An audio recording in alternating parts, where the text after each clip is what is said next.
Hello friends, welcome back to my YouTube channel. Friends, দীর্ঘদিন বিভিন্ন কারণবশত আমাদের এই চ্যানেল থেকে ক্লাস বন্ধ ছিল।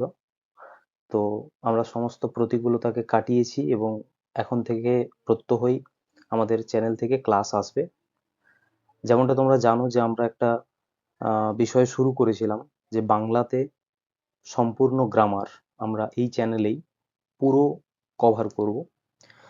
তার কিছু ক্লাস যেমন নাউনের সম্পূর্ণ ক্লাসগুলো আমাদের ইতিমধ্যেই করানো হয়ে গেছে। তো আজ থেকে আমাদের জার্নি শুরু হচ্ছে নতুনভাবে, আবার প্রোনাউন দিয়ে আমরা শুরু করব। ঠিক আছে? তো যারা তোমরা নতুন দেখছো, চ্যানেলে এখনো সাবস্ক্রাইব করোনি, তারা অবশ্যই চ্যানেলটিকে সাবস্ক্রাইব করো, পাশে থাকা বেল আইকনটিকে প্রেস করে রাখো যেন সমস্ত আপডেটসগুলো তোমার কাছে সময় মতো পৌঁছে যায়। তো চলো, লেট স্টার্ট। আমাদের আজকের টপিক হচ্ছে প্রোনাউন, বা আমরা যেটাকে বাংলাতে জানি সর্বনাম। সেই প্রোনাউনকে ডিটেলসে আমরা পড়ব। এই ক্লাসটি সমস্ত কম্পিটিটিভ পরীক্ষা যেখানে ইংরেজি গ্রামার থাকে তার জন্য উপযুক্ত। পাশাপাশি যারা তোমরা একাডেমিক্স অর্থাৎ স্কুলের স্টুডেন্ট, তাদের জন্য এটি যথেষ্ট উপযুক্ত ক্লাস হবে। ঠিক আছে? তো চলো শুরু করা যাক। প্রোনাউন বা সর্বনাম, যদি আমরা প্রথমে এই শব্দটির উৎপত্তি জানি, তাহলে আমরা বুঝতে পারবো যে আমাদের এই ইংরেজি প্রোনাউন যে শব্দটা, সেই শব্দটা এসছে একটি ল্যাটিন শব্দ, যেটা হচ্ছে প্রোনোম্যান। এই ল্যাটিন শব্দ থেকে এখানে প্রো কথার মানে হচ্ছে পরিবর্তে, প্রো যার মানে হলো পরিবর্তে, এবং নোমেন মানে হচ্ছে নাম বা নাউন। তাহলে প্রো আর নোমেন এই দুটো শব্দ থেকে প্রোনোমেন, যেটাই প্রোনাউন। তার মানে এর যদি আমরা উৎপত্তিগত অর্থ দেখি, তার মানে হচ্ছে যা নাউন বা নামের পরিবর্তে ব্যবহৃত হয়, সেটাই হলো প্রোনাউন।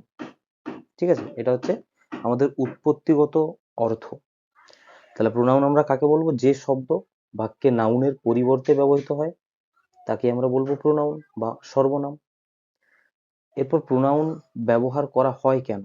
একটা বাক্যের মধ্যে প্রোনাউন ব্যবহার করার প্রয়োজনীয়তা কি? না, প্রোনাউন ব্যবহার করার প্রয়োজনীয়তা হচ্ছে আমরা যখন সেন্টেন্সের মধ্যে বারবার নাউন ব্যবহার করি, সেটা শুনতে খারাপ লাগে। তাহলে এই নাউনের রিপিটেশন বা নাউনের বারবার পুনরাবৃত্তি, এই ব্যবহার, এটাকে অ্যাভয়েড করার জন্য বা আটকানোর জন্য, বাক্যকে শ্রুতিমধুর করার জন্য প্রোনাউনের ব্যবহার করা হয়। তখন আমরা নাউনকে ব্যবহার না করে তার পরিবর্তে, তার সাবস্টিটিউট হিসেবে আমরা ব্যবহার করি প্রোনাউন। ঠিক আছে? যেমন ধরো, Rabi is a good student, এটা একটা বাক্য। এরপর বলা হচ্ছে he goes to school every day. আমরা দেখো এই হি এর পরিবর্তে আমরা যদি এখানে এখানে হি মানে অ্যাকচুয়ালি কে, এখানে হি মানে অ্যাকচুয়ালি রবির কথাই বলা হচ্ছে। ঠিক আছে? এখানে হি মানে রবির কথাই বলা হচ্ছে। তাহলে আমরা এখানে হি যদি না বলে রবি বলতাম, যে Rabi is a good student, Rabi goes to school every day. তুমি দেখো এই রবি, এই নাউনটির এখানে এসে আবার রিপিটেশন হতো, এখানে এসে আবার পুনরাবৃত্তি হতো। এর ফলে হতো কি, শুনতে শ্রুতিমধুর হতো না। ঠিক আছে? ফলে এই রিপিটেশনকে এড়ানোর জন্য এখানে আমরা রবির পরিবর্তে ইউজ করলাম হি। সুতরাং হি হচ্ছে একটি প্রোনাউন যেটা রবির পরিবর্তে বসেছে। ঠিক আছে? এরপর এই যে প্রোনাউন, এই প্রোনাউনের ধরন রয়েছে বা প্রকার রয়েছে, বিভিন্ন প্রকারের প্রোনাউন রয়েছে। ঠিক আছে? তাহলে কার্যকারিতা অনুযায়ী প্রোনাউনকে আমরা প্রধানত এখানে 9টি ভাগে ভাগ করেছি। ঠিক আছে? প্রত্যেকটি ভাগ আমরা ডিটেলসে দেখে নেব। আমাদের প্রথম প্রোনাউন হচ্ছে পার্সোনাল প্রোনাউন বা ব্যক্তিবাচক সর্বনাম, যেখানে ব্যক্তিদেরকে বোঝাবে। তাহলে যেগুলো কোনো ব্যক্তি, বস্তু বা নামের পরিবর্তে সরাসরি বসে, তাহলে যে প্রোনাউনগুলো কোনো নির্দিষ্ট ব্যক্তি বা বস্তু বা প্রাণীর নামের পরিবর্তে সরাসরি ব্যবহৃত হয়, তাদেরকে আমরা বলি পার্সোনাল প্রোনাউন। যেমন আই, যেমন উই, যেমন ইউ, হি, সি, ইট, দে। এই সমস্ত প্রোনাউনগুলো পার্সোনাল প্রোনাউন, কারণ এরা রিপ্লেস করে মূলত কোনো ব্যক্তিকে, বা কখনো কখনো কোনো বস্তু বা প্রাণীর ক্ষেত্রে ব্যবহৃত হয়। এরপর এই প্রোনাউন গুলোকে যদি আমরা পার্সনের অনুযায়ী দেখি, ফার্স্ট পার্সন, সেকেন্ড পার্সন এবং থার্ড পার্সনে, আমরা ছোট থেকে জানি যে আই এবং উই এরা হচ্ছে ফার্স্ট পার্সন। আই সাবজেক্ট হিসেবে ব্যবহৃত হয় সেন্টেন্সে, এবং আই এর অবজেক্ট ফর্ম হচ্ছে মি, যেটা অবজেক্ট হিসেবে ব্যবহৃত হয় সেন্টেন্সের মধ্যে। এছাড়া উই এবং আস, উই হলো সাবজেক্ট আর তার অবজেক্ট হলো আস। তাহলে এই চারটি প্রোনাউন হলো first person pronoun: I, me, we, us. I এবং উই এরা সেন্টেন্সে ব্যবহৃত হয় সাবজেক্ট হিসেবে, তাহলে এদেরকে আমরা সাবজেক্টিভ প্রোনাউন বলতে পারি। আর মি এবং আস এরা ব্যবহৃত হয় অবজেক্ট হিসেবে, এজন্য আমরা এদেরকে অবজেক্টিভ প্রোনাউন বলতে পারি। সেকেন্ড পার্সন বা মধ্যম পুরুষের মধ্যে একটি মাত্র প্রোনাউন থাকে ইউ। এই ইউ সাবজেক্ট হিসেবেও ব্যবহৃত হয়, আবার কখনো কখনো অবজেক্ট হিসেবেও ব্যবহৃত হয়। থার্ড পার্সনের মধ্যে যে সমস্ত প্রোনাউনগুলো রয়েছে সেগুলো হলো হি, সি, ইট, দে, হিম, হার, দেম। এখানেও দেখো হি, সি, ইট, দে এরা হচ্ছে সাবজেক্টিভ প্রোনাউন, মানে এই প্রোনাউনগুলো সেন্টেন্সে যখন আমরা ব্যবহার করি তখন এদের ব্যবহারটা হয় সাবজেক্টের মতো। আবার হিম, হার, দেম এই প্রোনাউনগুলোকে যখন আমরা ব্যবহার করি তখন সেন্টেন্সে এদের ব্যবহারটি হয় অবজেক্টের মতো। তাহলে পার্সোনাল প্রোনাউনের যে সমস্ত প্রোনাউনগুলো রয়েছে তাদেরকে আমরা মূলত দুটো ভাবে ব্যবহার করি একটি বাক্যের মধ্যে। হয় তাদেরকে আমরা সাবজেক্ট হিসেবে ব্যবহৃত হয় তারা, না হলে তাদেরকে আমরা ব্যবহার করি অবজেক্টের মতো। বোঝা গেল? এরপর এখানে একটা জিনিস ভীষণ ইম্পর্টেন্ট পরীক্ষার পারপাসে। ঠিক আছে, পরীক্ষার পারপাসে একটা ইম্পর্টেন্ট বিষয় হলো, ধরো একটা বাক্যের মধ্যে তিনটে প্রোনাউনই রয়েছে। সেখানে ধরো ফার্স্ট পার্সন প্রোনাউনও রয়েছে, সেকেন্ড পার্সনের প্রোনাউনও রয়েছে, আবার থার্ড পার্সনও রয়েছে। মানে ধরো আইও আছে, ইউও আছে এবং হিও আছে, এই তিনটে প্রোনাউন ব্যবহৃত হয়েই একটি বাক্য রয়েছে। সেখানে কোন প্রোনাউনটি আগে বসবে এবং কোনটি পরে বসবে এটি একটি নির্দিষ্ট ক্রম রয়েছে। তাহলে যদি কোনো একটি বাক্যে তিনটি পার্সনের প্রোনাউনই থাকে, মানে ফার্স্ট পার্সনও থাকে, আবার সেকেন্ড পার্সনও থাকে, আবার থার্ড পার্সনও থাকে, যদি থাকে তখন, এবং সেখানে যদি সাধারণ কোনো কাজ বোঝায়, সাধারণ কাজ মানে এখানে বলা হচ্ছে কোনো পজিটিভ কাজ, ঠিক আছে, নেগেটিভ কোনো কাজ নয়, যেখানে কোনো পজিটিভ কাজ বোঝানো হবে, সেই ক্ষেত্রে তাদের ক্রম হবে প্রথমে সেকেন্ড পার্সন বসবে, তারপর থার্ড পার্সন বসবে, তারপর শেষে বসবে ফার্স্ট পার্সন। তার মানে মনে রাখবে, পজিটিভ কাজ বা কোনো ভালো কাজ যদি বোঝায় বাক্যের মধ্যে তখন নিজেকে রাখবো একদম শেষে, ঠিক আছে, শুরু হবে সেকেন্ড পার্সনকে দিয়ে, তারপর বসবে থার্ড পার্সন, তারপর একদম শেষে ফার্স্ট পার্সন অর্থাৎ নিজেকে। যেমন you, he and I are good friends, ঠিক আছে। ইউ দেখো সেকেন্ড পার্সন, থার্ড পার্সন হচ্ছে হি, তারপর আই, তারপরে রেখেছি নিজেকে ফার্স্ট পার্সনকে একদম শেষে। তাহলে you, he and I are good friends, এটা একটা পজিটিভ সেন্টেন্স। এখানে যদি লিখতাম আই, ইউ অ্যান্ড হি, তাহলে কিন্তু সেন্টেন্সটা ভুল হয়ে যেত, ঠিক আছে। এরপর এরই আরেকটি ব্যতিক্রম রয়েছে। ব্যতিক্রম কি? এই যে আমরা বললাম যে পজিটিভ যদি কোনো কিছু বোঝায়, ঠিক আছে, তখন যেমন আমরা রাখছি নিজেকে ফার্স্ট, নিজেকে রাখছি একদম শেষে। যদি নেগেটিভ কোনো সেন্টেন্স বোঝায়, ঠিক আছে, যদি কোনো সেন্টেন্স বোঝায় নেগেটিভ, অর্থাৎ মানে নেতিবাচক কোনো কিছু, খারাপ কোনো কিছু, তখন কিন্তু প্রথমে নিজেকে রাখতে হবে।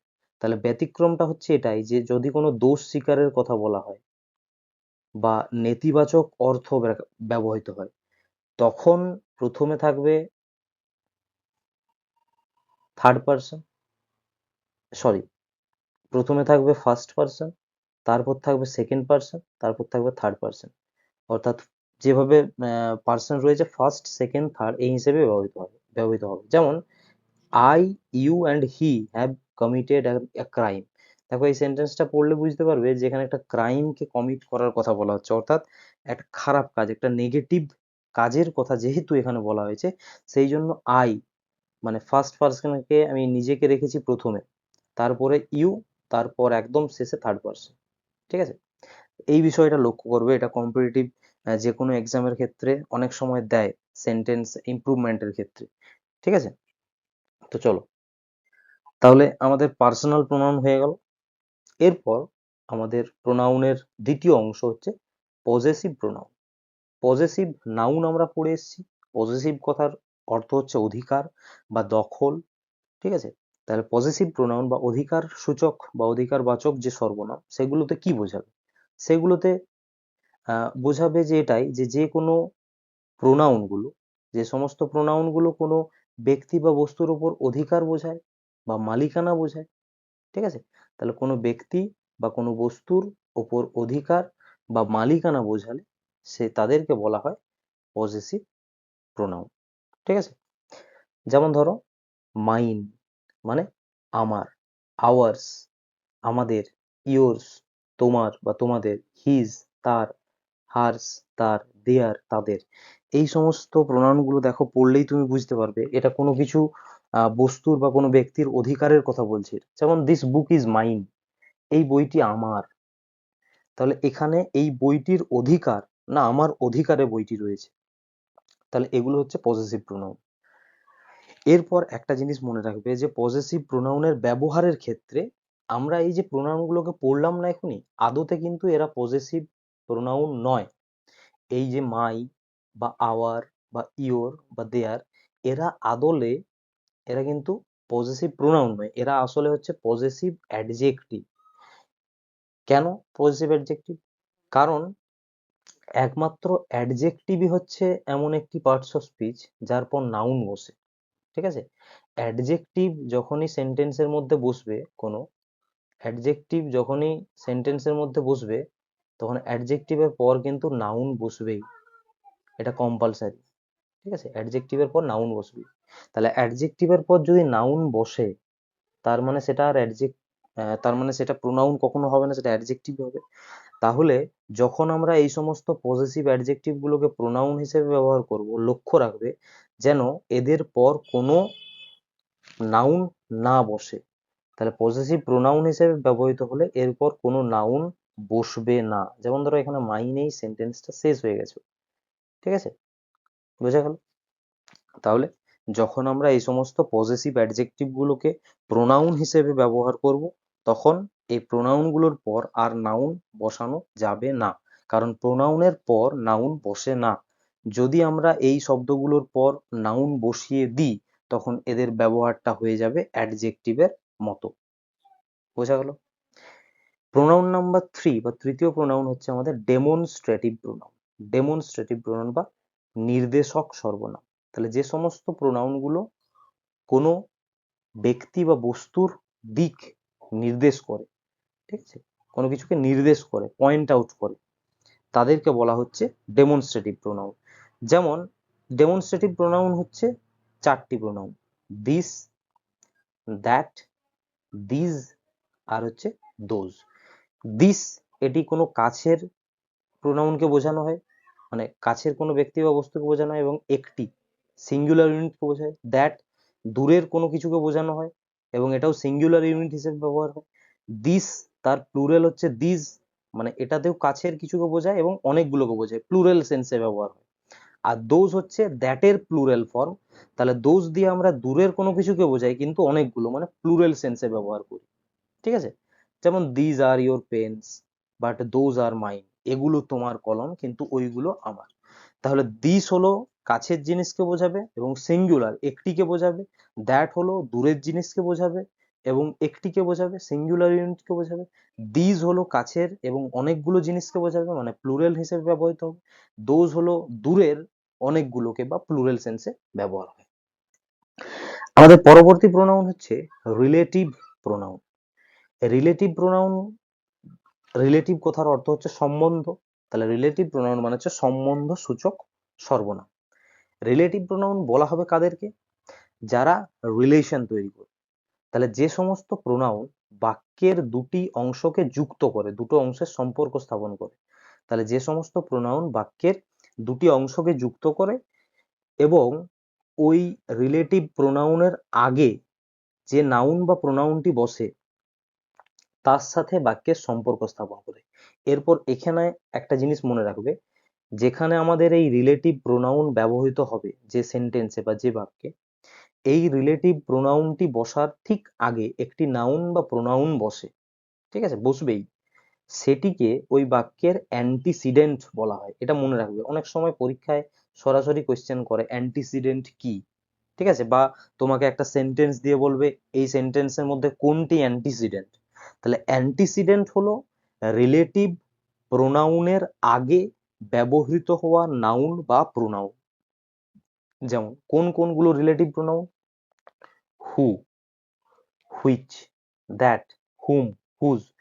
দেখো এই সমস্ত যে প্রোনাউন গুলো রয়েছে না, এই প্রোনাউন গুলো কি করে, দুটো বাক্যের দুটো অংশকে একসাথে যুক্ত করে।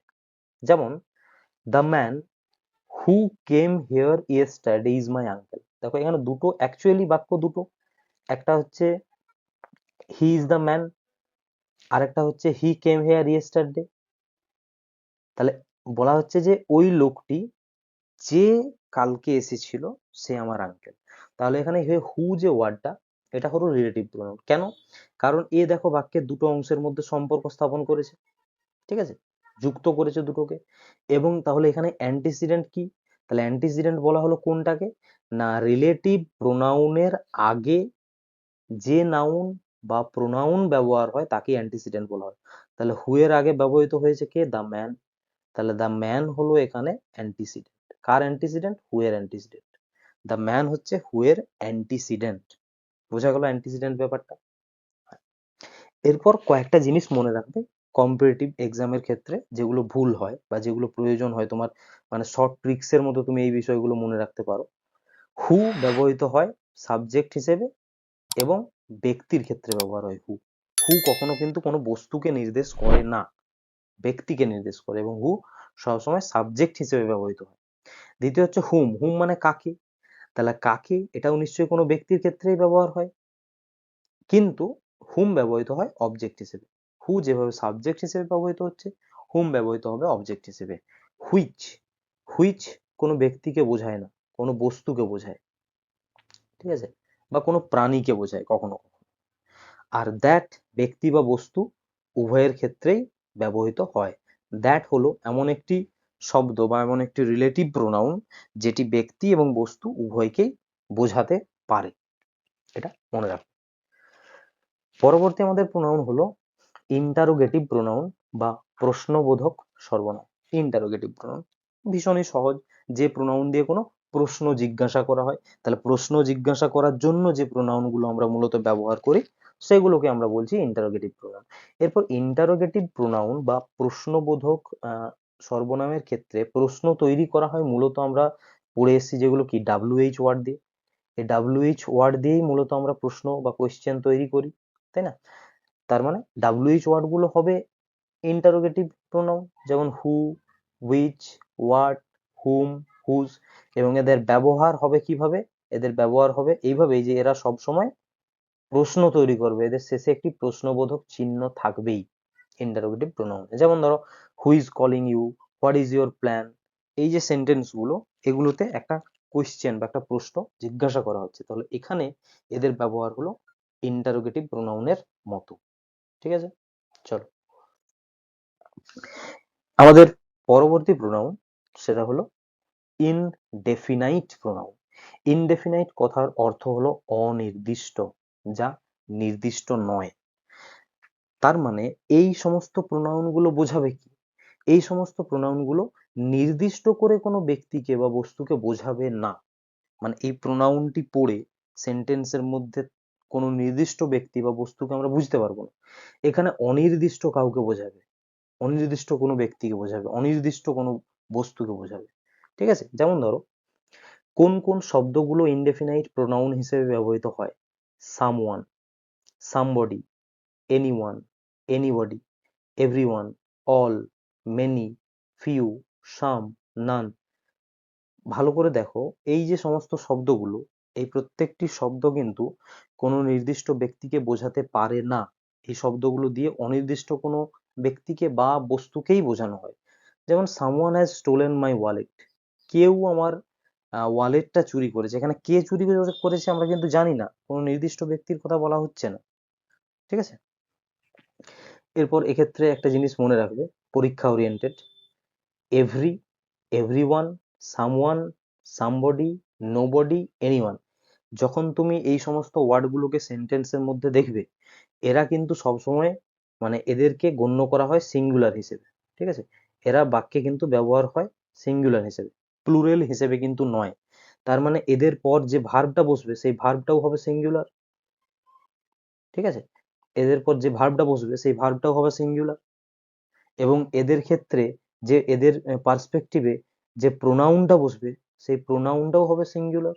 যেহেতু এরা সিঙ্গুলার, এই সমস্ত ওয়ার্ডগুলো, এদের পর যে ভার্ব বসবে সেটাও সিঙ্গুলার ভার্ব বসবে, তারপর যদি কোনো প্রোনাউন বসে সেটাও সিঙ্গুলার বসবে, ঠিক আছে? যেমন ধরো everyone should do his duty, এখানে হিজ প্রোনাউন ইউজ হয়েছে, কারণ হিজ হলো একটি singular pronoun. Everyone should do their duty কিন্তু হবে না, মনে থাকবে। চলো, আমাদের পরবর্তী প্রোনাউন হলো রিফ্লেক্সিভ এবং এমপ্যাথিক প্রোনাউন। রিফ্লেক্সিভ বা আত্মবাচক এবং জোর প্রদানকারী। আচ্ছা, এই জায়গাতে একটা জিনিস ভীষণ ভালো করে বুঝে নাও, কিছু কিছু বইয়ে দেখবে রিফ্লেক্সিভ এবং এমপ্যাথিক প্রোনাউনকে একটি মাত্র প্রোনাউন হিসেবেই ব্যবহার করা হয়, মানে একটি মাত্র প্রোনাউনই দেখানো হয়েছে, রিফ্লেক্সিভ এবং এমপ্যাথিক হচ্ছে একই। এদের এদেরকে দেখলে তোমার মনে হবে একই, কিন্তু এদের মধ্যে খুবই সামান্য এবং সূক্ষ্ম একটি পার্থক্য রয়েছে। মূলত রিফ্লেক্সিভ বা এমপ্যাথিক এই দুটো প্রোনাউন তৈরি করা হয় কিভাবে? পার্সোনাল প্রোনাউন, সেই যে আমরা পড়ে এসেছি I, we, they, he, she, ঠিক আছে, মা, এই যে প্রোনাউন গুলো, এই প্রোনাউন গুলোর সাথে যদি সিঙ্গুলার প্রোনাউন হয় তার সাথে সেলফ, যদি প্লুরাল প্রোনাউন হয় তার সাথে সেলফস, এইগুলো যোগ করে বা যুক্ত করেই আমরা তৈরি করি রিফ্লেক্সিভ এবং এমপ্যাথিক প্রোনাউন। তাহলে কি বুঝলাম? পার্সোনাল প্রোনাউনের সাথে সিঙ্গুলার হলে সেলফ, প্লুরাল হলে সেলফস, যুক্ত করে আমরা তৈরি করি রিফ্লেক্সিভ বা এমপ্যাথিক প্রোনাউন। এরপর রিফ্লেক্সিভ আর এমপ্যাথিকের মধ্যে ডিফারেন্সটা কি? রিফ্লেক্সিভ প্রোনাউন হচ্ছে যখন বাক্যের সাবজেক্ট এবং অবজেক্ট একই ব্যক্তি হয় এবং কাজটি সাবজেক্টের ওপরই ফিরে আসে। বাদ দাও, এত জটিল মনে রাখতে হবে না, আমি সহজ করে বলে দিচ্ছি। রিফ্লেক্সিভ প্রোনাউন মানে হচ্ছে যে প্রোনাউনটিকে বাদ দিলে সেন্টেন্সের মানেটা হবে না ঠিক করে, মানে সেন্টেন্সের মিনিংটা ঠিকঠাক হবে না, ঠিক হবে না, মানে যে প্রোনাউনটিকে সেন্টেন্স থেকে বাদ দেওয়া যাবে না, সেটাই হচ্ছে রিফ্লেক্সিভ প্রোনাউন। যেমন ধরো হি হার্ট হিমসেলফ, সে নিজেকেই আঘাত করেছে। এরপর দেখো তুমি এই হিমসেলফ ওয়ার্ডটাকে যদি সেন্টেন্স থেকে বাদ দিয়ে দাও, সেন্টেন্সের মানেটা কি হচ্ছে? হি হার্ট, হচ্ছে না। তার মানে রিফ্লেক্সিভ প্রোনাউন হচ্ছে এমন একটি প্রোনাউন যাকে কিন্তু সেন্টেন্স থেকে তুমি বাদ দিতে পারবে না। অপরদিকে যদি এমফ্যাটিক প্রোনাউন কে তুমি দেখো, এমফ্যাটিক ওয়ার্ডটা এসছে এমফাসিস থেকে বা এমফাসাইজ থেকে। এমফাসাইজ বা এমফাসিস মানে হচ্ছে জোর দেওয়া, মানে একটা সেন্টেন্সে আমি ব্যবহার করি যে সমস্ত ওয়ার্ডগুলোকে জোর দেওয়ার জন্য, মানে বাক্যটিকে আবার জোর করে বলার জন্য তাদের ব্যবহার করা হয়। তার মানে এই এমপ্যাথিক প্রোনাউন কিন্তু সেন্টেন্সে না থাকলেও সেন্টেন্সটা সেরকম কিছু যায় আসে না। তার মানে আমি এমপ্যাথিক প্রোনাউন যেগুলো সেগুলোকে কিন্তু তুলে দিতে পারি, যেমনটা রিফ্লেক্সিভ প্রোনাউনকে বাদ দিতে পারি না, কিন্তু এমপ্যাথিক প্রোনাউনকে দেখবে বাদ দিলেও সেন্টেন্সের মানেতে খুব একটা কিছু পরিবর্তন হয় না, তখন সেগুলো জানবে যে এমপ্যাথিক প্রোনাউন। যেমন ধরো I myself did this work, আমি নিজেই কাজটি করেছি। এরপর তুমি ধরো এই মাইসেলফ ওয়ার্ডটাকে যদি আমি বাদ দিয়ে দিই, সেন্টেন্সের মানেতে বা সেন্টেন্সের স্ট্রাকচারে বা সেন্টেন্সের মিনিং এ কোনো কমপ্লিট মানে প্রবলেম হবে কি? হবে না। আই ডিড দিস ওয়ার্ক, আমি কাজটি করেছি আর আমি নিজে নিজে কাজটি করেছি, এই দুটোর মধ্যে খুব বেশি অর্থগত পার্থক্য কিন্তু নেই। তাহলে এখানে মাইসেলফটাকে ব্যবহার করা হয়েছে কেন? তুমি যদি ভেবে দেখো যে এখানে মাইসেলফ শব্দটি ব্যবহার করে একটি জিনিসই বোঝানো হয়েছে, আমার কাজ করাটার উপর আবার জোর দেওয়া হয়েছে, আমি নিজে নিজে করেছি, তার মানে আমি যে নিজে করেছি এটাকে জোর দেওয়ার জন্য, এমফাসাইজ করার জন্যই মাইসেলফটা ব্যবহার হয়েছে। বোঝা গেল? তাহলে রিফ্লেক্সিভ আর এমপ্যাথিকের মধ্যে পার্থক্য বা রিফ্লেক্সিভ এমপ্যাথিক চেনার উপায় হলো এটাই, যে রিফ্লেক্সিভ প্রোনাউনকে সেন্টেন্সের বাদ দেওয়া যায় না, সেন্টেন্সের থেকে বাদ দেওয়া যায় না, কিন্তু এমপ্যাথিক প্রোনাউনকে আমরা বাদ দিয়ে দিতেও পারি। তাহলে এইভাবে আমি দুটোকে মনে রাখবো, যে যে প্রোনাউনগুলোকে বাদ দিতে পারবো, বাদ দিয়ে দিলেও মানের পরিবর্তন হবে না খুব একটা, তাদেরকে আমরা বলছি এমপ্যাথিক, বাকি যাকে আমরা বাদ দিতে পারছি না তাকে বলছি রিফ্লেক্সিভ। ক্লিয়ার? পরীক্ষার জন্য special rule: enjoy, avail, pride, absent, acquit, apply, resign, এই যে সমস্ত ভার্বগুলো, এই ভার্বগুলোর পর যদি অবজেক্ট না থাকে তখন কিন্তু অবশ্যই একটি রিফ্লেক্সিভ প্রোনাউন বসাতে হয়। যদি অবজেক্ট না থাকে এই ভার্বগুলোর পর বাক্যে যদি অবজেক্ট ব্যবহৃত না হয় তখন কিন্তু একটি রিফ্লেক্সিভ প্রোনাউন এদের পর ব্যবহৃত হয়। যেমন হি অ্যাভেইলড হিমসেলফ অফ দিস অপরচুনিটি। ঠিক আছে, চলো পরবর্তী প্রোনাউন হলো আমাদের ডিস্ট্রিবিউটিভ প্রোনাউন বা ডিস্ট্রিবিউশন মানে বন্টন করা বা ভাগ করা। ঠিক আছে, তাহলে ডিস্ট্রিবিউটিভ প্রোনাউন মানে হচ্ছে যে সমস্ত প্রোনাউন গুলো একাধিক ব্যক্তি বা বস্তুর মধ্যে প্রত্যেকটিকে আলাদা আলাদা করে বোঝায়, সেপারেট বোঝায়। তাহলে যে সমস্ত প্রোনাউন একাধিক ব্যক্তি বা একাধিক বস্তুর মধ্যে থেকে প্রত্যেককে আলাদা আলাদা করে সেপারেট ইন্ডিভিজুয়ালি বোঝায় তাদেরকে বলা হয় ডিস্ট্রিবিউটিভ প্রোনাউন। যেমন ইচ, আইদার, নাইদার, এই তিনটি প্রোনাউন ডিস্ট্রিবিউটিভ প্রোনাউন। তুমি দেখো এদের মানে যদি কি দেখো, প্রত্যেককে আলাদা আলাদা করে বোঝায়। ইচ মানে কি প্রত্যেকে, আইদার মানে দুজনের মধ্যে যে কোনো একজনকে বোঝানো হয়, নাইদার দুজনের একজনকেও বোঝানো হয় না। তার মানে প্রত্যেক ক্ষেত্রেই কিন্তু ইন্ডিভিজুয়ালি বা ব্যক্তিগতভাবে আলাদা আলাদা করে প্রত্যেকটা ব্যক্তিকে বা বস্তুকে বোঝানো হচ্ছে। যেমন each of the boys got a prize, তার মানে ওখানে যতগুলো ছেলে ছিল প্রত্যেকে আলাদা আলাদা করে একটি একটি প্রাইজ পেয়েছে। তার মানে প্রত্যেকেই পেয়েছে, কিন্তু আমি বোঝাচ্ছি প্রত্যেককে আলাদা আলাদা করে। ঠিক আছে, এক্ষেত্রে মনে রাখবে each of, either of, neither of যদি থাকে বাক্যে, each of, either of, neither of যদি থাকে, এদের পর যে নাউনটি বসবে সেই নাউনটি সবসময় প্লুরাল হবে। আরেকবার বলছি, বাক্যে যদি each of, either of, neither of মানে ইচ, আইদার এবং নাইদার এদের পর যদি অফ ব্যবহৃত হয় তখন তাদের পর যে নাউনটা বসবে সেই নাউন সবসময় প্লুরাল নাউন হবে। কিন্তু ভার্ব যেটি থাকবে সেই ভার্বটা কিন্তু সিঙ্গুলার ভার্ব হবে। তার মানে each of, either of, neither of এদের পর প্লুরাল নাউন এবং সিঙ্গুলার ভার্ব ব্যবহার করা হয় সর্বদা।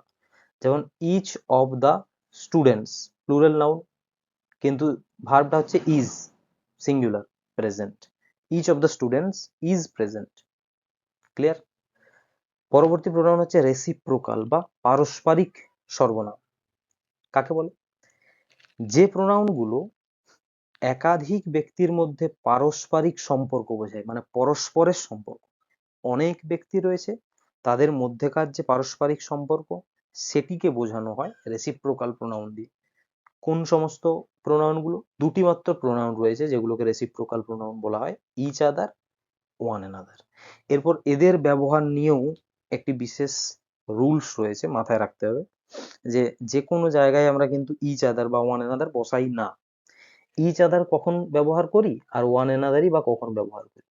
ইচ আদার আমরা ব্যবহার করি দুজনের মধ্যে যখন সম্পর্ক বোঝায়, মানে যে কাজটা দুজনের মধ্যে ছাড়া একসাথে হওয়া সম্ভব নয়। যেমন Ram and Shyam help each other, এখানে দেখো রাম হেল্প করেছে শ্যামকে, শ্যাম হেল্প করেছে রামকে, মানে দুজনের মধ্যে একে অপরকে সাহায্য করেছে। এই ক্ষেত্রে আমরা ব্যবহার করছি ইচ আদার। ওয়ান অ্যানাদার ব্যবহার হয় কখন? ওয়ান অ্যানাদার ব্যবহার হয় দুইয়ের বেশি জনের মধ্যে যখন সম্পর্ক বোঝায়, একই সাথে দুইয়ের বেশি ব্যক্তির মধ্যেকার সম্পর্ক বোঝাচ্ছে। যেমন the five brothers love one another, পাঁচজন ভাই তারা একে অপরকে ভালোবাসে। একে অপরকে মানে কি? পাঁচজনই একে অপরকে ভালোবাসে। তার মানে তাহলে এখানে মনে রাখবে ইচ আদার এবং ওয়ান অ্যানাদার দুজনের বাংলা মানে আমরা যদি করি, দুজনের বাংলা মানেই হয় একে অপরকে, কিন্তু এদের ব্যবহারটি সম্পূর্ণ আলাদা। আমাদের প্রোনাউন আমরা যতগুলো শ্রেণী বিভাগ প্রোনাউনের পড়লাম তার উপর ভিত্তি করে কয়েকটা রুলস যেগুলো মনে রাখবে, পরীক্ষা ওরিয়েন্টেড, ভীষণ ইম্পর্টেন্ট। প্রথম হচ্ছে let, like, between, but, except এবং যে কোনো প্রিপোজিশন যদি ব্যবহার হয় বাক্যে, let, like, between, but, except এবং অন্যান্য যদি কোনো প্রিপোজিশন কোনো বাক্যের মধ্যে ব্যবহার হয়, তারপর কিন্তু প্রোনাউনের সবসময় অবজেক্টিভ কেস বসে। এদের পর মানে এই ওয়ার্ডগুলোর পর, তার মানে প্রিপোজিশন যদি কোনো সেন্টেন্সে থাকে, তারপর যে প্রোনাউনটা বসবে সেই প্রোনাউনের কিন্তু সবসময় অবজেক্টিভ কেস বসবে। ঠিক আছে, অবজেক্টিভ কেস মানে কি, আমরা সেই যে পড়ে এসেছিলাম পার্সোনাল প্রোনাউনের দুটো টাইপ, একটা হচ্ছে সাবজেক্টিভ, একটা হচ্ছে অবজেক্টিভ। অবজেক্টিভ প্রোনাউন মানে হচ্ছে যে সমস্ত প্রোনাউনগুলো অবজেক্টের মতো করে ইউজ হয় তাদেরকে বলা হচ্ছে অবজেক্টিভ প্রোনাউন। যেমন let him and I go, লেটের পর হি হবে না, কিন্তু অবজেক্টিভ প্রোনাউন হিম বসবে। Let him and me go, তাহলে লেটের পর যেমন হি বসছে, এখানে কিন্তু আই ইউজ হবে না, কারণ আই হলো সাবজেক্টিভ প্রোনাউন। তাহলে সঠিক যদি এই সেন্টেন্সটা করতে হয়, let him and me go নাকি let him and I go, কারণ আই হলো সাবজেক্টিভ প্রোনাউন, আই হচ্ছে সাবজেক্ট হিসেবে ব্যবহার হয়। ঠিক আছে। দ্বিতীয় নিয়ম, বাক্যের শুরুতে যদি ইট ইজ বা ইট ওয়াজ থাকে, কোনো বাক্যের শুরুতে ইট ইজ বা ইট ওয়াজ যদি থাকে, তারপর সবসময় সাবজেক্টিভ কেস হয়, মানে সাবজেক্ট ইউজ হয়। ইট ইজ বা ইট ওয়াজ দিয়ে যদি কোনো বাক্য শুরু হয়, তারপর যে প্রোনাউন বসবে সেই প্রোনাউনটি হবে সাবজেক্টিভ প্রোনাউন। ঠিক আছে। যেমন ইট ইজ মি নয়, এটা আমরা কিন্তু অনেক সময় যখন আমরা ইংরেজি বলি তখন কিন্তু it is me who did this work, আরে আমি সেই ব্যক্তি যে কাজটি করেছে, না, এটা ভুল। ইট ইজ মি হয় না, কারণ ইট ইজ থাকলে তারপর যে প্রোনাউনটা বসবে সেই প্রোনাউনটা সাবজেক্ট প্রোনাউন হবে। It is I who did this. ঠিক আছে। তাহলে ফ্রেন্ডস, আজকে আমাদের ক্লাসটি মোটামুটি এতটা অবধি থাকলো। আশা করি প্রোনাউনের যে সমস্ত বিষয়গুলো আজকে পড়ানো হলো, সম্পূর্ণ প্রোনাউনের সমস্ত দিক তোমরা খুব ভালোভাবে বুঝেছো। যদি ভিডিওটি তোমাদের ভালো লেগে থাকে, তোমরা বন্ধুদের সাথে ভিডিওটি শেয়ার করো, ভিডিওটিকে লাইক করো। আমার চ্যানেলে নতুন হলে অবশ্যই চ্যানেলটিকে সাবস্ক্রাইব করে পাশে থাকা বেল আইকনটিকে প্রেস করে রাখো। দেখা হচ্ছে পরবর্তী ক্লাসে। সবাই ভালো থাকো, সুস্থ থাকো।